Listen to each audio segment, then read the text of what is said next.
안녕하세요, 세상 모든 시청자 여러분. 오늘은 특별한 술 이야기로 시작해볼까 합니다. 여러분, 브랜디 하면 뭐가 떠오르시나요?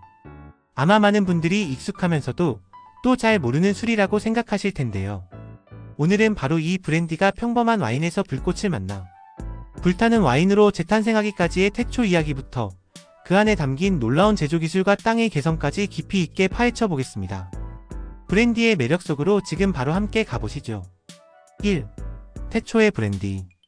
와인이 불을 만나 불타는 와인이 되기까지. 여러분, 혹시 브랜디라는 이름이 어떻게 탄생했는지 아시나요? 이 이야기는 평범한 와인이 불을 만나 특별한 변신을 시작했던 아주 오래전으로 거슬러 올라갑니다. 원래 브랜디는 와인을 장거리 운송하기 위해 부피를 줄이고 변질을 막으려는 실용적인 목적에서 시작되었다고 해요. 와인을 가열하여 증류하면 수분은 날아가고 알코올과 향이 응축되는데 이 과정을 거친 술은 훨씬 오랫동안 보관할 수 있었죠. 이때 증류 과정을 통해 탄생한 술을 당시 사람들은 불태운 와인이라는 뜻으로 불렀다고 합니다. 네덜란드어로는 브란데베인이라고 했는데 이 말이 오늘날 우리가 알고 있는 브랜디의 어원이 되었다고 해요. 즉, 브랜디는 말 그대로 와인이 불과 만나 새롭게 태어난 불타는 와인이었던 셈이지요. 처음에는 운송의 편의를 위해 만들어졌지만 시간이 지나면서 사람들은 이 불타는 와인이 가진 깊고 풍부한 풍미에 매료되기 시작했습니다. 단순한 와인 이상의 농축된 맛과 향, 그리고 시간이 지날수록 숙성을 통해 더욱 복잡해지는 그 매력에 눈을 뜨게 된 것이죠. 이렇게 브랜디는 단순한 보존 기술에서 시작해 와인의 영혼이 불꽃 속에서 다시 태어난 것처럼 고유의 개성과 가치를 지닌 특별한 증류주로 발전하게 되었답니다. 2. 브랜디 제조의 핵심.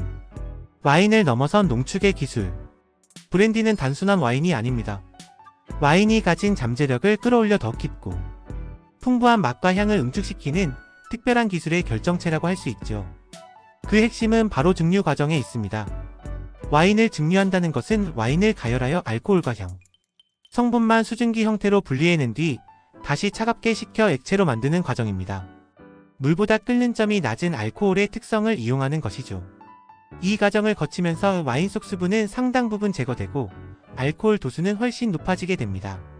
하지만 증류의 목적이 단순히 알코올 도수를 높이는 데만 있는 것은 아닙니다. 이 과정에서 와인에 있던 다양한 향미 성분들이 함께 농축되거나 열에 의해 새로운 향 성분이 생성되기도 하죠. 3. 또한 불필요한 물질들은 분리되어 더욱 순수하고 집중된 풍미를 얻게 됩니다. 특히 꼬냑과 같은 고급 브랜디는 전통적인 구리 증류기를 사용하여 두 번의 증류 과정을 거치는데 이는 브랜디 특유의 부드러움과 복합적인 아로마를 만들어내는 데 중요한 역할을 합니다. 이렇게 증류를 통해 와인의 본질이 농축되면 이제 이 원액은 오크통 속에서 기나긴 숙성 과정을 거치게 됩니다. 오크통은 브랜디의 색을 입히고 부드러움을 더하며 나무의 풍미를 흡수시켜 더욱 깊고 복합적인 맛과 향을 완성하죠. 결국 브랜디 제조의 핵심은 단순히 와인을 끓이는 것이 아니라 증류라는 기술을 통해 와인이 가진 최고의 잠재력을 끌어내고 이를 응축시키는 데 있습니다. 와인을 넘어선 농축의 기술, 이것이 바로 브랜디의 특별함을 만들어내는 마법인 것이죠. 3. 땅이 빚은 개성. 지역과 전통에 따른 브랜디의 차이. 와인이 그러하듯 브랜디 역시 테루아, 즉 땅의 영향을 깊이 받습니다. 브랜디는 특정 지역에서 생산된 포도나 과실로 만들고 그 지역의 기후와 토양, 그리고 대대로 내려오는 제조 방식에 따라 고유한 특성을 갖게 되죠. 가장 대표적인 브랜디 산지로는 프랑스의 꼬냑과 아르마냑 지역을 들 수 있습니다. 이 두 지역은 지리적으로 멀지 않지만 서로 다른 토양과 기후, 그리고 엄격한 생산 규정을 가지고 있어 확연히 다른 스타일의 브랜디를 만들어냅니다. 꼬냑은 보르도 북쪽에 위치하며 주로 백악질 토양에서 자라느니 블랑 품종의 포도를 사용합니다. 일반적으로 단식 증류기를 이용해 두 번 증류하고 리무쟁이나 트롱세 지역의 오크통에서 숙성시키죠.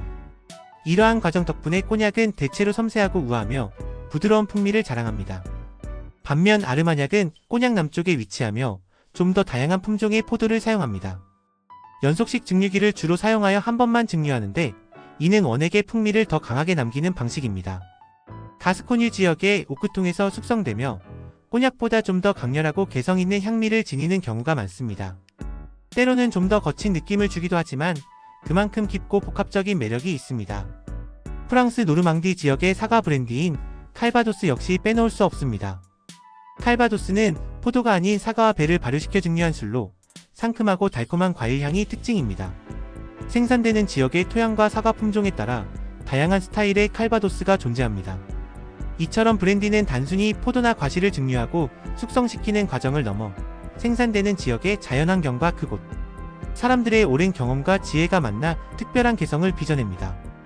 땅이 가진 고유의 특성과 전통적인 제조 방식이 결합되어 세상에 단 하나뿐인 브랜디가 탄생하는 것이지요. 4. 브랜디 역사 속에서 빛나다. 신분, 건강, 그리고 무역. 지금까지 브랜디가 어떻게 만들어지고 지역에 따라 어떤 개성을 가지는지 살펴보았습니다. 그런데 이 브랜디가 과거에는 단순한 술 이상의 훨씬 더 중요한 의미를 지니고 있었다는 사실 알고 계셨나요? 브랜디는 역사 속에서 신분, 건강, 그리고 무역과 깊이 얽혀 빛나는 역할을 해왔습니다. 먼저 신분의 측면을 볼까요? 품질 좋은 브랜디는 제조 과정이 까다롭고 숙성의 시간이 오래 걸리기 때문에 과거에는 매우 귀하고 값비싼 술로 여겨졌습니다. 따라서 브랜디를 마시거나 소유하는 것은 부와 권력을 가진 상류층의 상징이 되기도 했습니다. 중요한 연회나 자리에서 브랜디가 오가는 것은 당연한 일이었고, 이는 곧 그 사람의 사회적 위치를 보여주는 지표가 되기도 했었죠. 다음으로 건강과의 연관성입니다. 현대의학과는 거리가 있지만 과거에는 브랜디를 일종의 만병통치약이나 강장제로 여기는 경향이 있었습니다. 높은 알코올 도수가 소독 효과가 있다고 믿거나 몸을 따뜻하게 하고 기운을 북돋아준다고 생각했죠. 때문에 감기에 걸리거나 몸이 안 좋을 때 브랜디를 약처럼 마시기도 했으며, 병원이나 약국이 흔치 않던 시절에는 브랜디가 중요한 상비약 역할을 하기도 했다는 기록도 찾아볼 수 있습니다. 물론 오늘날에는 권장되지 않는 방식이지만 당시 사람들의 브랜디에 대한 인식을 엿볼 수 있는 부분입니다. 마지막으로 무역에서의 역할입니다. 브랜디는 와인을 증류하여 부피를 줄였기 때문에 장거리 운송에 매우 유리했습니다. 와인은 쉽게 변질될 수 있었지만 증류된 브랜디는 훨씬 안정적으로 오래 보관할 수 있었기 때문이죠. 이는 대항해 시대 이후 유럽과 아메리카, 아시아 등 대륙 간의 무역에서 브랜디가 중요한 상품으로 자리 잡는 계기가 되었습니다. 특히 프랑스의 꼬냑이나 아르마냑은 전 세계로 수출되며 엄청난 경제적 가치를 창출했고, 이는 해당 지역의 번영에도 크게 기여했습니다. 브랜디는 단순히 소비되는 물건을 넘어 국제 무역을 활성화시키는 동력이 되었던 것입니다. 이처럼 브랜디는 역사 속에서 다양한 얼굴로 존재하며 그 가치를 인정받았습니다. 신분을 드러내는 상징이자 건강을 위한 수단으로 여겨지기도 했으며, 거대한 무역의 흐름 속에서 중요한 역할을 담당했죠. 브랜디 한 잔에 이 모든 역사의 이야기가 담겨있다는 사실이 참 흥미롭지 않으신가요? 현대의 브랜디.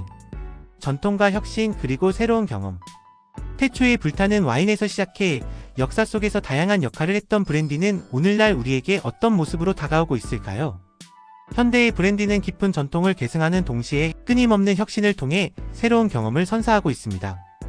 프랑스의 꼬냑, 아르마냑, 그리고 노르망디의 칼바도스와 같은 전통적인 산지들은 여전히 수백 년 동안 이어온 엄격한 규정과 장인 정신을 지키며 세계 최고의 브랜디를 생산하고 있습니다. 이곳의 브랜디들은 오랜 숙성 과정을 거쳐 복합적이고 우아한 풍미를 자랑하며 여전히 고급 술의 대명사로 인정받고 있죠. 이는 과거의 영광을 그대로 이어오고 있는 부분입니다. 하지만 현대 브랜디는 여기에 머무르지 않습니다. 전 세계적으로 다양한 과일을 활용한 브랜디들이 등장하고 있으며, 각 지역의 특색을 살린 새로운 스타일의 브랜디들이 소비자들의 입맛을 사로잡고 있습니다. 포도 외에도 사과, 배, 체리, 살구 등 다양한 과실을 사용하거나 새로운 증류 기술이나 숙성 방식을 시도하는 등 혁신적인 노력이 계속되고 있죠. 소비 방식에서도 변화가 일어나고 있습니다. 과거에는 주로 스트레이트나 온더록으로 즐기던 브랜디가 이제는 다양한 칵테일의 베이스로 활용되거나 음식과의 페어링을 통해 새로운 미식 경험을 선사하기도 합니다. 젊은 세대들은 브랜디를 더욱 캐주얼하고 트렌디하게 즐기면서 브랜디 문화의 외연을 확장시키고 있습니다. 또한 생산자들은 브랜디의 스토리를 공유하고 양조장 투어 프로그램을 운영하는 등 소비자들과 직접 소통하며 브랜디를 체험할 수 있는 기회를 제공하고 있습니다. 이는 브랜디가 단순히 마시는 술을 넘어 문화와 경험을 함께 나누는 매개체로 진화하고 있음을 보여줍니다.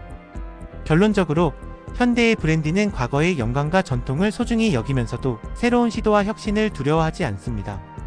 이러한 노력을 통해 브랜디는 더욱 다양하고 매력적인 모습으로 우리 곁에 다가오고 있으며 소비자들에게 새로운 맛과 향, 그리고 특별한 경험을 선사하고 있습니다. 자, 이렇게 브랜디의 탄생부터 역사, 제조 과정, 그리고 다양한 종류까지 함께 살펴보았습니다. 단순한 술 한 잔 뒤에 이렇게 흥미로운 이야기들이 숨어 있었다니 새롭게 보이시죠? 3, 4, 9 오늘 영상이 브랜디를 좀 더 가깝게 느끼고 이해하시는 데 도움이 되었으면 합니다. 앞으로도 세상 모둠은 여러분께 재미있고 유익한 이야기들을 계속 들려드릴 예정이니 다음 영상도 기대해 주시고 구독과 좋아요, 알림 설정 부탁드립니다. 그럼 다음에 또 만나요. 감사합니다.